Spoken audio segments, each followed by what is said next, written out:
Part of having a budget that is not full of it's more than just math moments is to plan ahead in lots of areas of your life. One of those areas is to meal plan. It's a great way to get control of your grocery budget and your dining out budget. You need to plan most of your meals to make and eat at home. That includes bringing your lunches to work or school. So I'm going to show you how I make my meal plan and my grocery list, and I do all of that at the same time every week. I'll give you a few tips along the way, and I'll show you step by step how I do it. However, if you want the full breakdown, go see my how to meal plan video.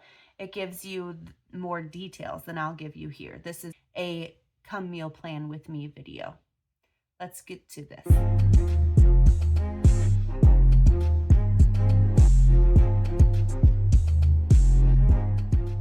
Hi, this is Megan with Bethel Budgets, and I'm here because it is more than just math. Perhaps you've laid out a budget before. You've laid out your expenses, you've laid out your income, and you thought it's simple. I'll just follow what's on the paper. Well, then life happens and it doesn't work out. The reason is because it's more than just math. That's where I come in. Let's figure this out together. Don't give up. You've got this. Before we jump into our meal plan, I wanted to tell you the 3 tips that I've got for you. One is to keep a list of your family's favorite meals and the links to their recipes. I keep a Google Sheet with all of that. I might put a screenshot of it in this video. I'm not sure, but if you want to see it, it's in my how to meal plan video. Tip number 2, use a shared grocery list. I'll talk about that at the end. Tip number 3, put your menu plan in your shared family calendar, your shared Google family calendar, your Skylight, whatever it is that you use for your family. Put the meal plan in there with the links to the recipes, so no matter who's home, they can get that meal started for you. Okay, we're going to jump into this meal plan. I've got my Remarkable 2 here. I use it for everything. Each one of these little squares here is a notebook that I have that I used to cram into my backpack. I've got my meal plan template that I made, so we'll open it up. Step number 1, when making a meal plan, is to look at your calendar and mark the special dates. First of all, I realized I was not marking the date of the menu that I was making. So this is February 18th, 2024. So I'll write that at the top.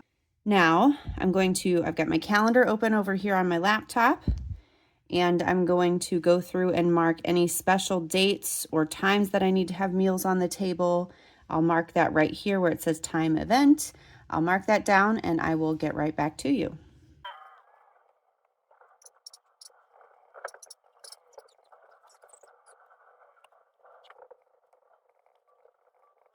Okay, so step 1 was to look at the calendar and mark all the special dates, which we've done.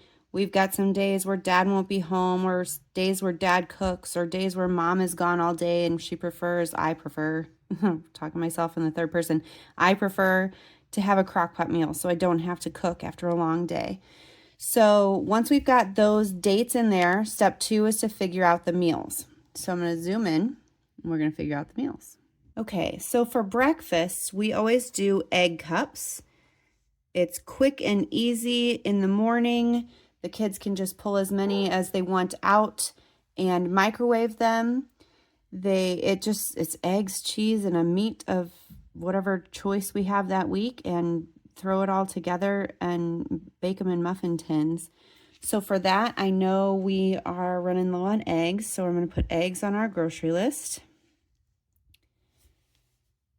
Yeah, I have the cheese and I still have bacon. So I'm moving down. Lunches, the kids get sandwiches, which I know I have gluten-free bread. We'll go over that in a minute. Let me finish. We got yogurt. We got cheese sticks. Some of the kids get that. Some of them are dairy-free. They get a fruit. They get a Rice Krispie. That's for their snack time.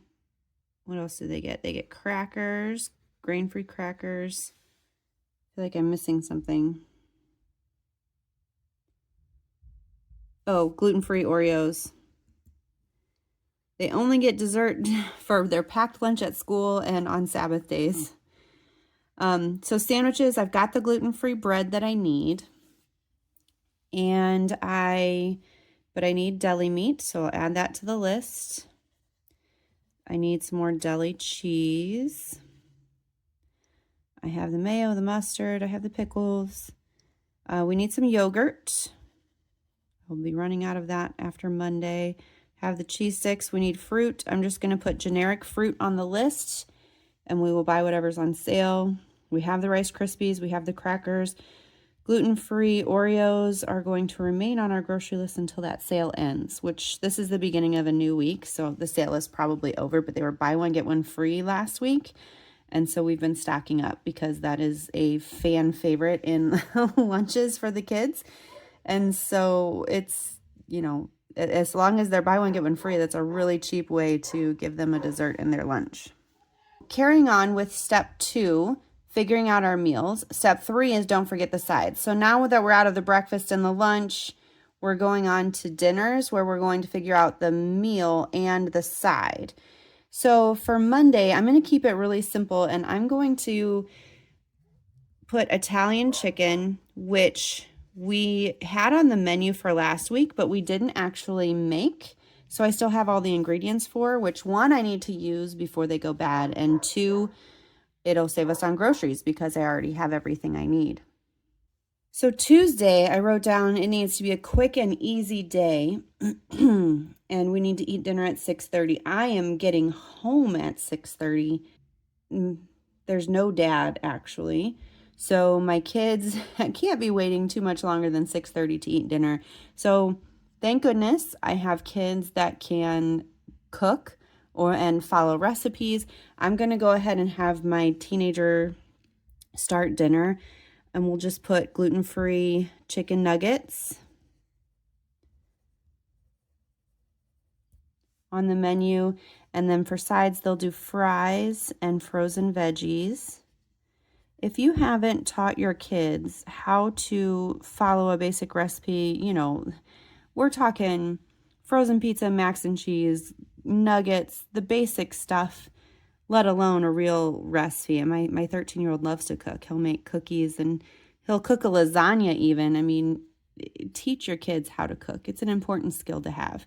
He had a 13-year-old friend over, and he went to start the oven for me for something, and his friend was just shocked that he knew how to turn on the oven. And I thought, whoa, you guys teach your kids how to do these basic important skills. It's not only handy for you, but it's really important for them someday too.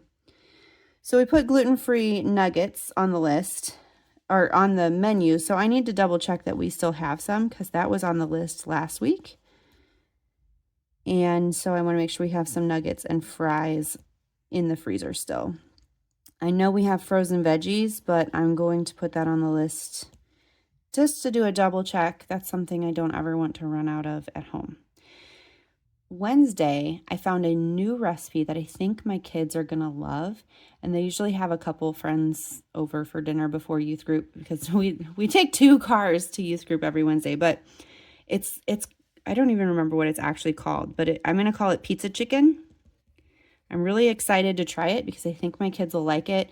Being a gluten-free household, they kind of miss things like pizza. We'll do frozen gluten-free pizza every now and then, but this is it's like a chicken breast, and you cover it with pizza sauce and mozzarella cheese and pepperoni. And so it's kind of like chicken parm, but it's chicken pizza parm. I don't know. We're going to try it, and I hope that they're going to love it. And their friends, God bless them, always love my cooking, which is just so nice because that's very rare at my house. So if they like that, I'll let you know. I'll be sure to let you know. But pizza chicken, so I need chicken. I need mozzarella. So I'm adding these things to my grocery list right now. I need pepperoni.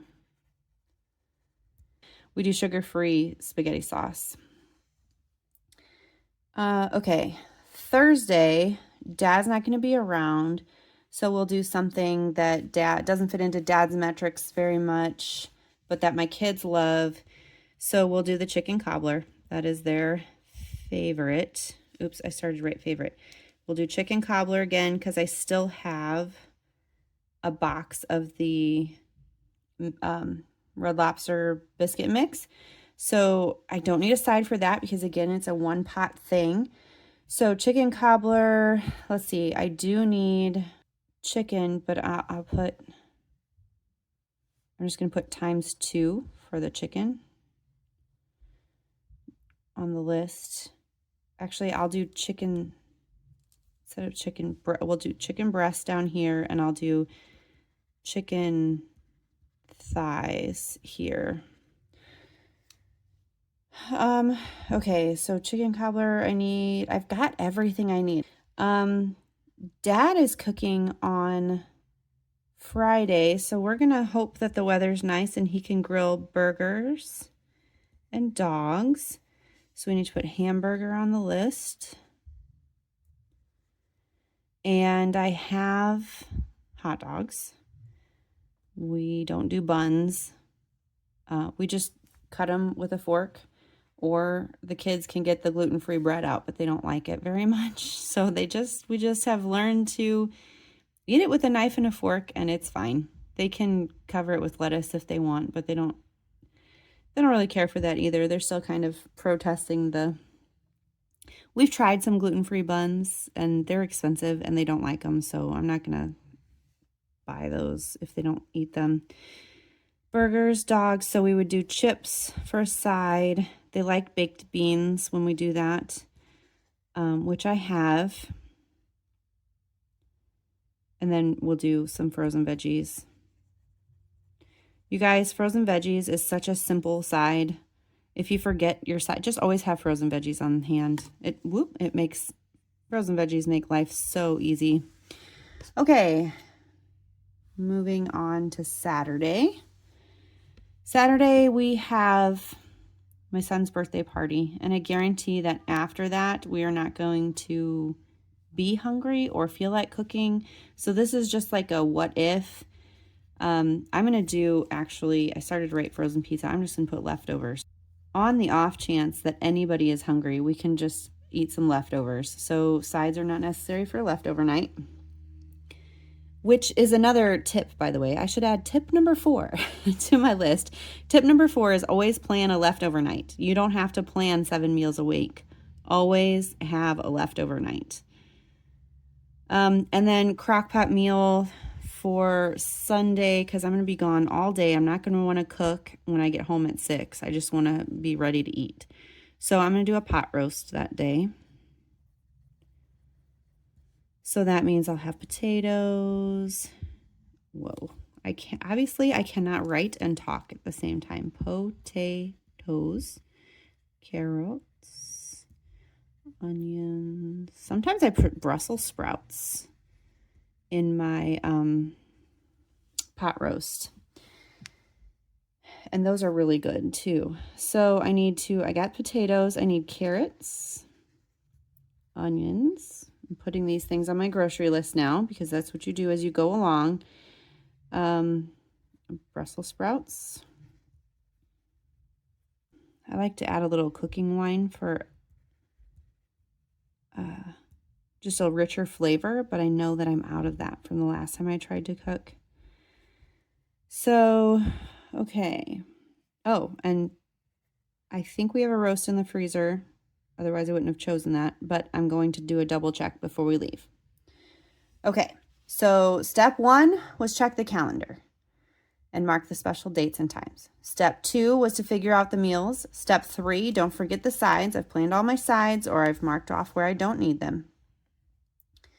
Now, step 4 was to fill out the grocery list as we go. So we did that. Now I'm going to follow up with my tips. My tips are to use the shared grocery list. I'm going to take this handwritten grocery list here, and I'm going to put this into my shared grocery app that my husband and I use, so that whether he's doing the grocery shopping on Sunday, or if he misses something or can only make it to one of the 3 stores we always go to, I can follow up with the other stores on Monday or Tuesday, and I can just pick back up where he left off. So we use a shared grocery list. That's tip number 2. Tip number 3, I'm going to take some time and I'm going to put all of these meals in the calendar. Our meal calendar is blue on our shared calendar, and it has links to the recipes in there. No matter what day it is, any kid can look at the calendar and see what's for dinner and what time dinner is and what we have going on that night. So those are my tips and my steps for meal planning. I hope you found this useful. I hope that you join me in meal planning in order to reduce your grocery budget and reduce your dining out budget. It's a real, groceries and dining out are real budget busters for most people. So having a plan and sticking to your plan is a really, really great tip. And I hope that this helps you. All right, don't give up. You've got this.